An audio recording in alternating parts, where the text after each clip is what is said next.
Did you know that 1/3 of all childbirths in the USA are as a result of unexpected pregnancies? That's from the research. Now, that is not necessarily unexpected with regards to married couples. That's just unexpected across the entire population. So that's in any relational context. Still, it's a huge percentage. The Marriage Podcast for Smart People is designed to help busy couples like yourselves move away from conflict and unhappiness to build a marriage you'll love today and treasure for a lifetime. This podcast is made possible by listeners like you. Learn how you can help save marriages, prevent divorces, and keep families intact by going to oyf.support. Once again, that website is oyf.support. And now, here are your hosts, Caleb and Valinda Simone Gandel from Only You Forever. Welcome to the Marriage Podcast for Smart People. If you want to build a thriving, passionate marriage, we've got the research, the truth, and the answers you're looking for. We have an unexpected episode for you this week. This is episode number 217.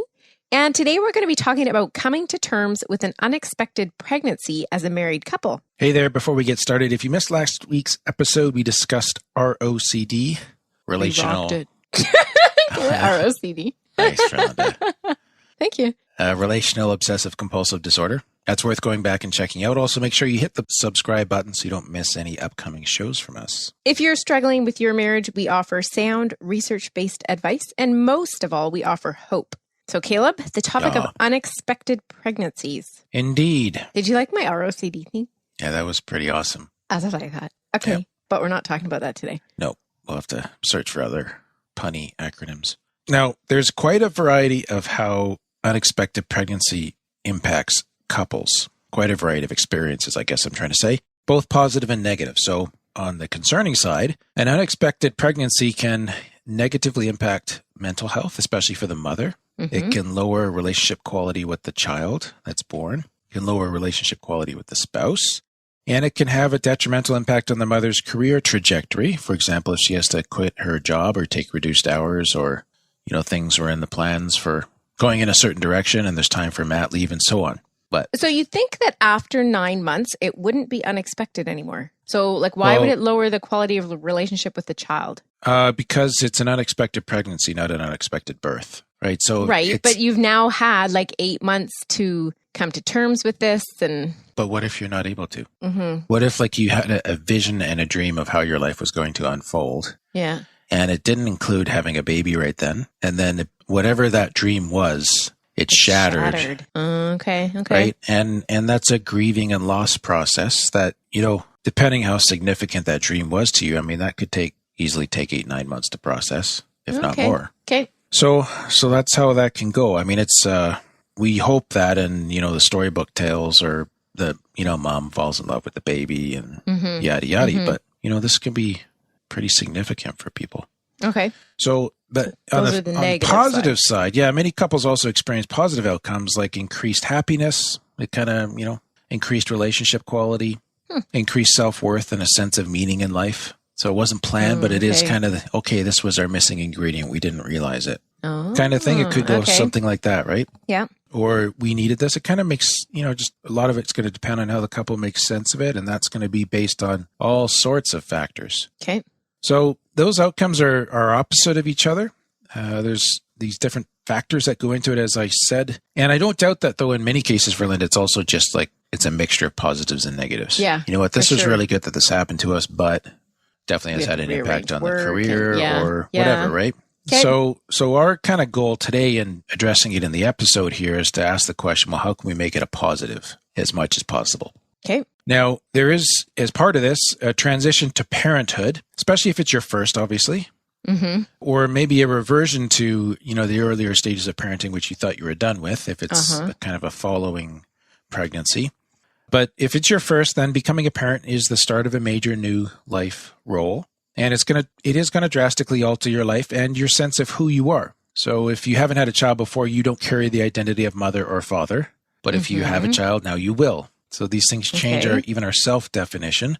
And even for planned pregnancies, those can be significant adjustments. But when the baby's unplanned, then the shift in role may be something the couple doesn't want to feel or doesn't want to have, or they don't feel ready for.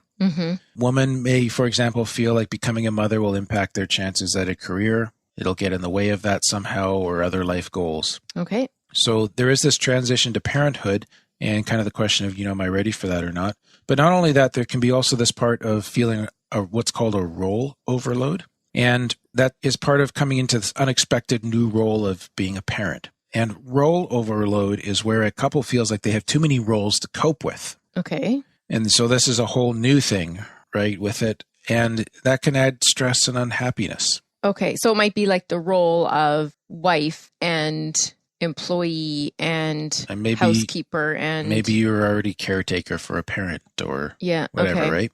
And so some researchers that were looking at this, they found that this feeling of role overload mediated the link between unplanned pregnancy and satisfaction with being a parent, which means that preventing the role overload by sharing out tasks or by dropping some of your less important roles for a time, that could help the couple feel more satisfied, more adaptable to their new role. Okay. So the role overload there's a link between the unplanned pregnancy. Like, I don't understand the mediated part. So you have this one thing, unplanned pregnancy, okay? Yeah. And then you have the couple's satisfaction over here. Yeah. And the degree to which the unplanned pregnancy impacts their satisfaction is based on the degree to which they feel role overload, right? So as we're talking to a couple now, it's like, okay, how can we reduce the role overload on mom usually in particular and share some of the tasks back? So how can you guys adjust to accommodate this so that you can improve your marital satisfaction? Okay. Right? Yeah. That's how that works. Okay. And actually, just while we're on that role overload part, if that is the part that you're particularly feeling, our bonus guide will help step you through all that so that you can begin to break it down into manageable chunks, all these different roles, and figure out what will or will not work. Okay. It just kind of helps you take all that overwhelm and tackle it as a couple, which I think is definitely something that you want to do. And you can get this guide and worksheet by becoming a patron of the Marriage Podcast for Smart People, and we'll take a 60-second break here to tell you more about that. What happens when the fairy tale marriage meets reality? Too often, high expectations lead to disappointment, communication breaks down, and the struggles of day-to-day life become overwhelming, leaving you feeling lost and without hope. Unfortunately, marriage does not come with an instruction manual. Marriage troubles are deeply personal and can take a toll on you, your spouse, and your family. Counseling can be expensive, and divorce is very costly. It doesn't have to be this way. Caleb and Valinda understand your pain and frustration. Their mission is to help save as many marriages as possible, and to date, thousands of couples are helped through their weekly podcast. But the most important marriage they want to help save is yours. With a minimum of a $10 investment a month, you gain access to exclusive bonus content and valuable information to help you succeed in your own marriage. Learn more about saving marriages and how you can help at oyf.support. That's oyf.support. You're listening to the Marriage Podcast for Smart People. Before the break, we were talking about role overload. Let's talk about, Verlinda, about preparing for parenthood or re-entering the newborn phase. Okay. So preparation is definitely going to help. So preparing yourself mentally and practically for the new parenting role is also essential. In a study in 2017, they found that taking women with unplanned pregnancies through a maternal role training program helped those women to better accept and find satisfaction in their new role. And that program involved practical training on caring for the baby, on breastfeeding, looking after your own health during and after pregnancy. It also included asking the mothers to imagine and role play interacting with their new baby to help see themselves in the maternal role. So you kind of get a little bit of an idea of what they're doing here, right? There's a basic education part, which I think is super wise to do and to engage in. Yeah. But there's also, envisioning yourself as a mother and learning the practical skills to be good at it as well. So you begin to kind of see this happening before you get there, and you're preparing yourself for that. Yeah. And what they found in their study is that it better enabled these women to take satisfaction and to find joy in their, unexpected role of now becoming a mother.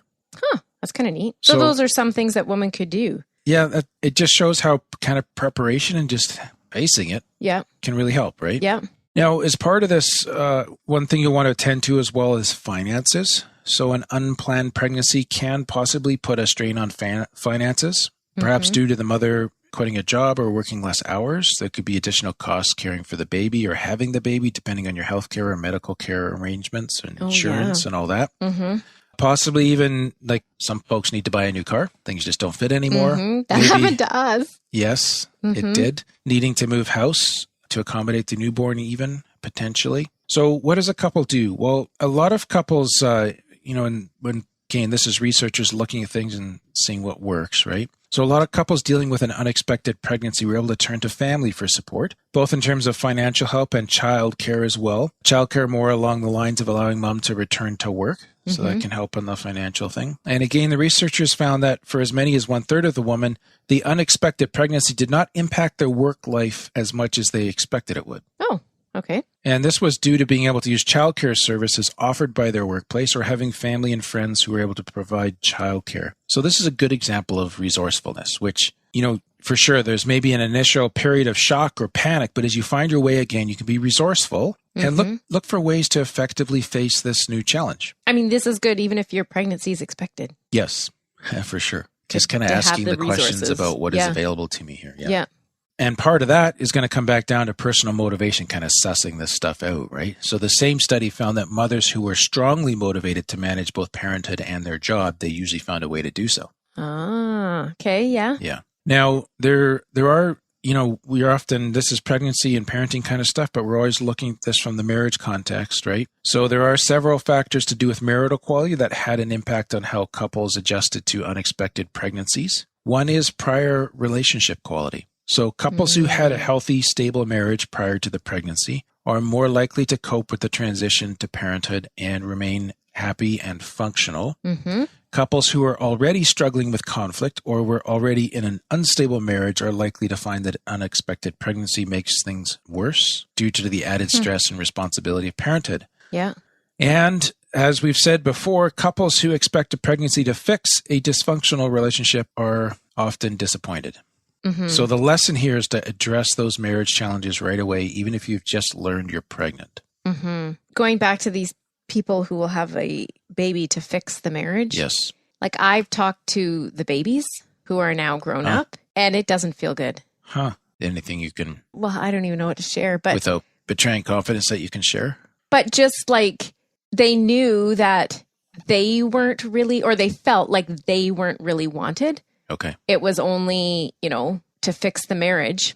But, very often that doesn't work anyways. Okay. Yeah. And then, is it their fault that the marriage didn't work? So then they're carrying that kind of guilt. And yes. I don't know. They have a lot to work through. It's almost like there's this some kind of projected unconscious thing onto the baby to be the solution. Yeah. And probably a better direction for couples to go is to really take that responsibility on themselves and not put it on the child.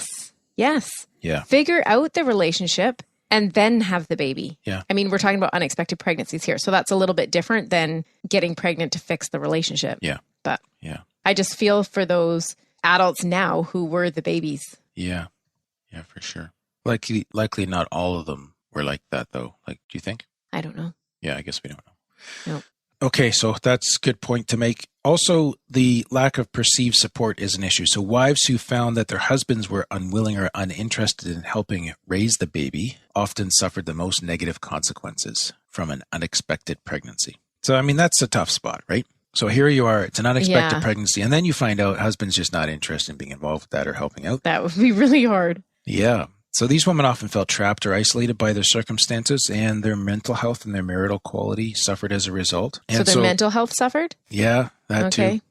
And so we talked about this in episode 210, oif.link/210, where we talked about things to think about before you have children. But one of the things is both parents need to fully commit to being involved. So if your pregnancy is unexpected, this might be something to begin sort of gently broaching and talking through, just to let your spouse know, you know what, hubby, I'm going to need your help.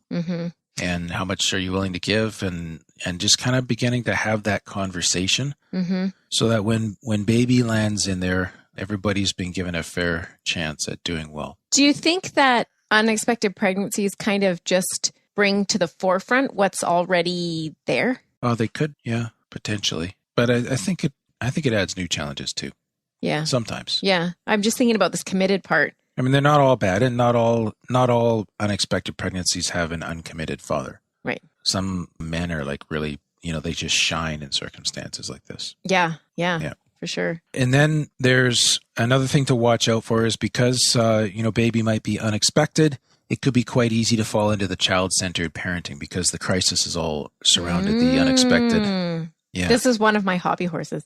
So we'll just briefly go through it. do you want me to cut you loose or corral you on this? No, you just keep going. So couples who found that their lives suddenly revolved entirely around their newborn child were often unhappy and low in marital satisfaction. But couples who still made some time for each other and prioritized their marriage were happier and better able to manage the demands of parenthood. Mm-hmm. Now, episode 198 we just spoke exclusively about child-centered marriages. You can get that at oyf.link/198, or you can scroll back in your podcast feed to episode 198. But I think some of the best advice I got at a baby shower was, remember, you were a wife before you were a mother. Yes. Okay. And with that, we'll move on. Yes. Finally, there's the life trajectory issue, right? So this is kind of back to where we were a little bit at the start, the way you thought you saw your life going. Are you talking to me? No, I'm talking to our listeners. Oh, okay. The couples who adjusted best to unexpected pregnancy were the ones who could see both the good and the bad effects that the unexpected pregnancy had on their life trajectory. So I think this is just about honestly facing the facts, right? Right. Yeah, there's going to be good, or there's going to be bad, but there's going to be good too. Yeah. Mm-hmm. And many couples acknowledged in doing so a lack of freedom to pursue their own goals and desires. So they were honest and open about that. But many also found that having an unexpected child gave them a new sense of purpose and motivation in life. So they're making meaning of it too. Yeah.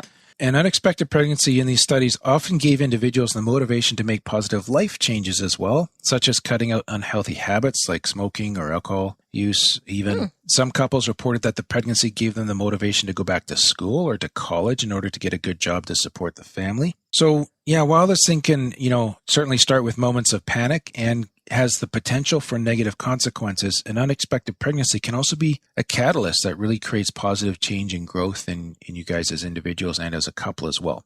So, I hope we've kind of done what we're asking you to do here today, which is to acknowledge the challenges. Right.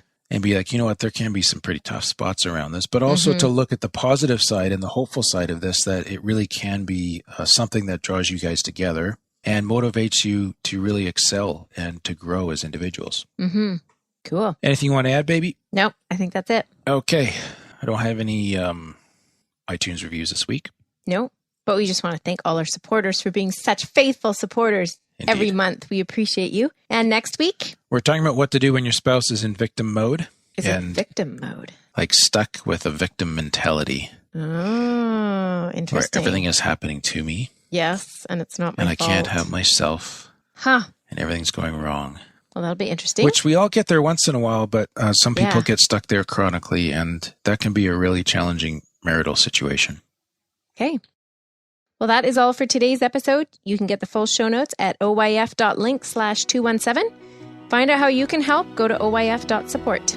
Thanks, and we'll see you next week. The Marriage Podcast for Smart People is totally funded by listeners who support Caleb and Valinda in their mission to save marriages. If you would like to be part of this worthy cause, open your web browser to oyf.support. A minimum investment of $10 per month will help restore hope to married couples. Plus, as a patron, you'll gain access to exclusive bonus content and valuable information to help you succeed in your own marriage. Go to the website oyf.support now for more information. Thanks for listening to the Marriage Podcast for Smart People from Only You Forever.